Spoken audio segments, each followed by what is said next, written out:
अस्सलामुअलैकुम जी, कैसे आप सब। उम्मीद है कि सब खैरियत से होंगे। तो आज से जो है हम रमज़ान की रेसिपी शुरू कर रहे हैं और सबसे पहले हम बना रहे हैं मांडा पट्टी, जिसकी कटिंग के बाद हम रोल पट्टी और समोसा पट्टी का नाम दे देते हैं।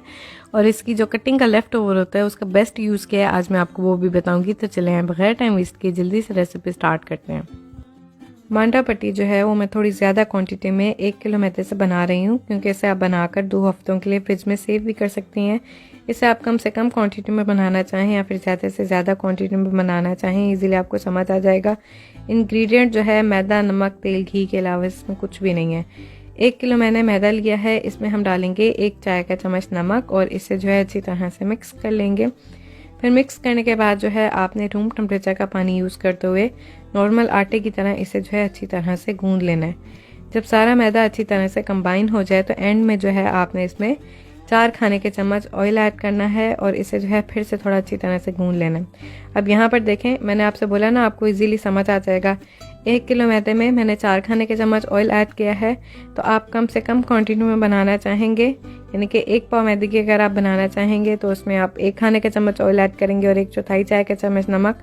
इसी तरह से अगर आप डबल क्वांटिटी में बनाना चाहें, यानी कि 2 किलो मैदे की बनाना चाहेंगे, तो उसमें जो है आप फिर 8 खाने के चम्मच ऑयल और 2 चाय के चम्मच नमक ऐड करेंगे। ठीक है, इजीली जो है आप इसे कम ज़्यादा कर सकते हैं। बस आपने इसके साथ थोड़ी सी मेहनत करनी है कि ये डो जो है बिल्कुल अच्छी तरह से स्मूथ हो जाए, अच्छी तरह से कंबाइन हो जाए और आपके हाथों के साथ चिपकना छोड़ दे। तो उसके बाद आपने क्या करना है कि इसी में या फिर इसे जो है आप किसी छोटे बाउल में ट्रांसफ़र करें और इसे कवर करके कम से कम 15 से 20 मिनट या फिर आधे घंटे का जो है ना आपने इसे रेस्ट देना है। आधे घंटे के रेस्ट के बाद डो जो है अपनी जगह पर सेट हो गई है, सॉफ्ट हो गई है, पट्टियाँ बनाने के लिए बिल्कुल तैयार है। तो अब आपने क्या करना है कि आपने लेना है खुश्क मैदा और घी देखें इस तरह का दानेदार होता है, तो बहुत ज़्यादा बेस्ट है कि आप इसको मेल्ट कर लें। नंबर 1 कम अप्लाई होगा, नंबर 2 इजीली अप्लाई होगा और नंबर 3 कि दानेदार होने की वजह से आपकी पट्टियाँ जो हैं वो फटेंगी नहीं। सबसे पहले जो है वो हम पेड़े बना लेते हैं, इजीली भी बनेंगी और जल्दी जल्दी भी बनेंगी। अच्छा, पेड़े जो हैं वो आपने बहुत बड़े नहीं बनाने, थोड़े नॉर्मल छोटे साइज़ के बनाने हैं। ठीक है, क्योंकि पट्टियाँ तो हम बड़ी बड़ी बनाएंगे, लेकिन पेड़ा आपने छोटा लेना है, क्योंकि जो मांडा पट्टी होती है वो सी थ्रू होती है, बिल्कुल बारीक सी पट्टी होती है।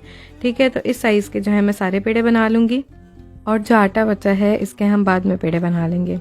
अब यहाँ पर आपने क्या करना है कि मेरी तरफ से आप 10-10, 20-20 पेड़ों के एक साथ पट्टियाँ बनाएं, लेकिन मैं आपसे बोलूँगी कि जितना इजीली आप हैंडल कर सकें बस उसी तरह से आप काम करें। ठीक है, तो मैं जो हूँ कम से कम 6 या फिर 8 पेड़े जो है वो एक साथ बनाती हूँ। तो अब भी जो है मेरे पास इस वक्त 24 पेड़े बने हुए हैं, तो मैं जो है 6 पट्टियाँ यानी कि 4 बारी में रोटी बेलूँगी। तो सबसे पहले आपने क्या करना है कि छोटे तकरीबन 4 या फिर 5 इंच के डायमीटर की जो है ना वो आपने रोटी बेल लेनी है। उसके बाद जो है इन सब के ऊपर आपने घी अप्लाई करना है, एक पेड़े को छोड़ के। ठीक है, यानी कि 5 पेड़ों पर जो है वो आपने घी अप्लाई करना है। उसके बाद जो है इसके ऊपर आपने बग़ैर डरे मैदा छिड़कना है।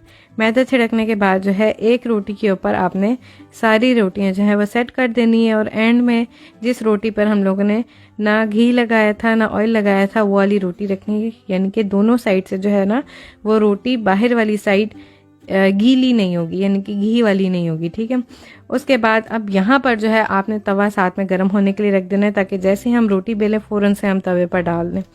तो स्लो आंच पर जो है वो आपने तवा गरम करना है।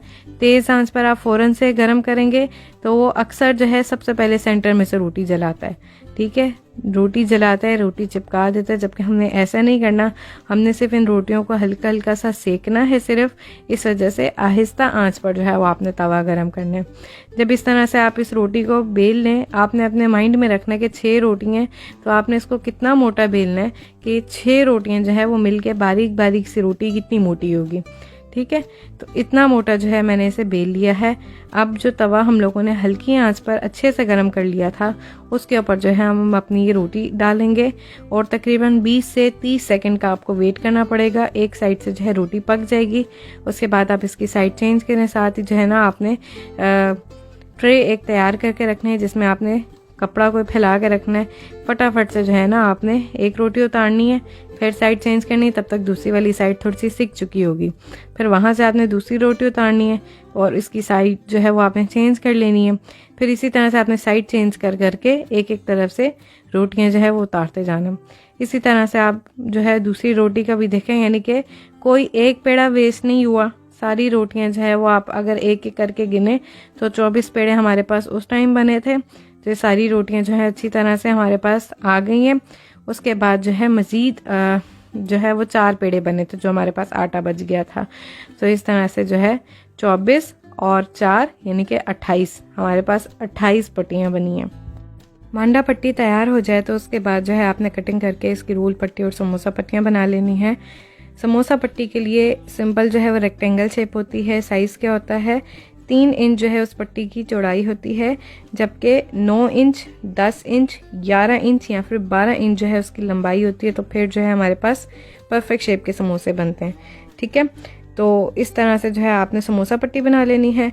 रोल पट्टी जो है वो उसके लिए आप गोल इसी तरह से सिंपल यूज़ कर सकते हैं, और अगर आप चाहें तो रोल पट्टी की जो शेप होती है वो होती है स्क्वायर। ठीक है, अब अगर आप स्मॉल साइज़ के रोल बनाना चाहते हैं तो आपने 6x6 का स्क्वायर कट करना है। अगर आप मीडियम साइज़ के रोल बनाना चाहते हैं तो आपने 8x8 का जो है वो स्क्वायर कट करना है। और अगर आप लार्ज साइज़ के रोल बनाना चाहते हैं तो उसके लिए 10x10 या फिर 12x12 तक का स्क्वायर होता है। ठीक है जी, तो इस तरह से जो है आपने रोल पट्टी और समोसा पट्टी बना लेनी है। अब इनका जो लेफ़्ट ओवर हमारे पास बचा है उसका आपने क्या करना है कि इस तरह से आपने स्ट्रिप्स कट कर लेनी है। मेरी एक रेसिपी है क्रिस्पी थ्रेड चिकन के नाम से, ये उसमें भी आप यूज़ कर सकते हैं। सेकंड जो है आप इसको फ्राई करें तो ये आपके पास बहुत बेहतरीन पापड़ी तैयार हो जाती है। आगे रमज़ान में बहुत यूज़ होती है, बाहर से एक्सपेंसिव मिलती है, कभी बासी मिलती है, कभी मिलती है, कभी नहीं मिलती। तो बेस्ट है कि आप घर पर बनाएं। आप चाहें तो इनको फ्राई करके ड्राई स्टोर भी कर सकते हैं एयर टाइट जार या फिर बैग में, या फिर जो है आप इनको कच्चा ही फ्रीज़ कर दें और जितनी आपको नीड है उतना आप निकाल के फ्राई करें और ये आपके पास बेहतरीन सी पापड़ी जो है वो तैयार है। तो ज़रूर ट्राई कीजिएगा। अल्हम्दुलिल्लाह जी, हमारी बहुत ही बेहतरीन होममेड रोल पट्टी समोसा पट्टी तैयार है। तो आप लोग इस रेसिपी को ज़रूर ट्राई कीजिएगा। अब तो पापड़ी की कोई टेंशन नहीं रही। आप लोग इसे बनाकर जो है 2 हफ्तों के लिए फ्रिज में सेव कर सकते हैं, फ्रीज़ नहीं करना। ठीक है, और जब आपको यूज़ करना है तो आप इसको हल्का सा माइक्रोवेव कर लें, या फिर दूसरा तरीका जैसे मलमल के कपड़े में लपेट कर थोड़ा सा आयरन कर लेते हैं। उससे सिर्फ ये होता है क्योंकि हमने इसमें घी यूज़ किया है, फ्रिज में रखने से जो है घी जम जाता है, तो आपको ऐसा लगेगा कि ये बासी हो गई, जबकि ये बासी नहीं होती। इसको थोड़ा सा वार्म अप करने की ज़रूरत होती है। ठीक है, इसे जो है आपने सेव करना है एयर टाइट बैग या फिर इस तरह से क्लिंग रैप में अच्छी तरह से आप लपेट कर कि इसको डायरेक्ट एयर जो है वो टच ना करे और ना ही इसमें मॉइस्चर आए। ठीक है, फ्रीज नहीं करनी है, आपने इसे रेफ्रिजरेटर में सेव करना है। पापड़ी को जो है वो आपने किसी बैग में या फिर किसी भी बॉक्स वगैरह में भी डालकर आप फ्रीज़र में सेव कर सकते हैं। जब आपको नीड है तो आप इसको थोड़ा सा डीप फ्रोस्ट करें, उसके बाद जो है आप इसे फ्राई कर लें। तो रेसिपी पसंद आए तो वीडियो को लाइक करें, चैनल पर नए हैं तो चैनल को सब्सक्राइब करें। मिलेंगे इंशाल्लाह नेक्स्ट वीडियो में, तब तक के लिए अल्लाह हाफिज़।